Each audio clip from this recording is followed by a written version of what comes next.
افضل مهاجم بتاريخ نادي برشلونه وبتاريخ الدوري الاسباني كله اللي هو فيران توريس، اليوم رجع للتسجيل بعد 71 يوم من الغياب. تخيل الرقم، 71 يوم وهو مهاجم نادي برشلونه وما سجل ولا هدف. اليوم يلا سجل هدفين وقادنا للفوز. وها شنو ورا ما يسجل يسوي حركات للجمهور. يعني خلص سكتوا، لا حد يحكي علي، انا ما اسمعكم، انا الاول بالعالم. هذا مهاجم تتاخذ بيه دوري ابطال يا لابورتا؟ هذا مهاجم تريد تنافس بيه؟ شوفوا باقي الانديه شنو المهاجمين اللي عندهم وما راضين عنهم. احنا عندنا فيران توريس. انت مقتنع انه هذا مهاجمك اللي تاخذ بيه دوري ابطال وتنافس بيه باوروبا كلها؟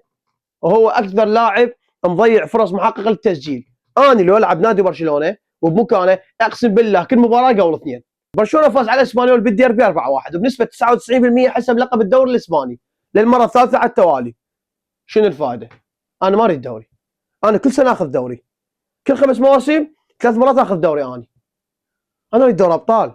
طبعا هاي المباراه كانت مهمه، ان اللاعبين يستعيدون الثقه، المدرب يستعيد الثقه، الجمهور يستعيد الثقه بالفريق على مود نواجه اتلتيكو مدريد بدوري الابطال بيوم الثلاثاء بالمباراه الهامه والاصعب اللي راح تكون اختبار حقيقي للاعبين والهانز فليك. كنت اتمنى انه هانز فليك اليوم يلعب بالتشكيله الاحتياطيه، اسحب لاعبين من الشباب والعبهم بهاي المباراه، اريح كل اللاعبين.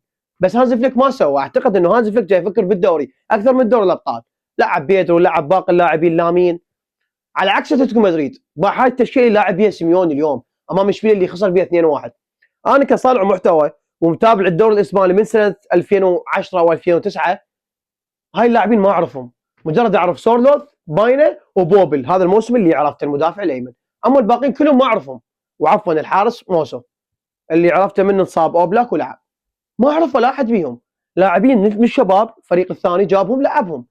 هذا يثبت لك انه دييغو سيميوني جاي يفكر مباراه برشلونه، واحتمال كبير انه راح يغلبنا للاسف.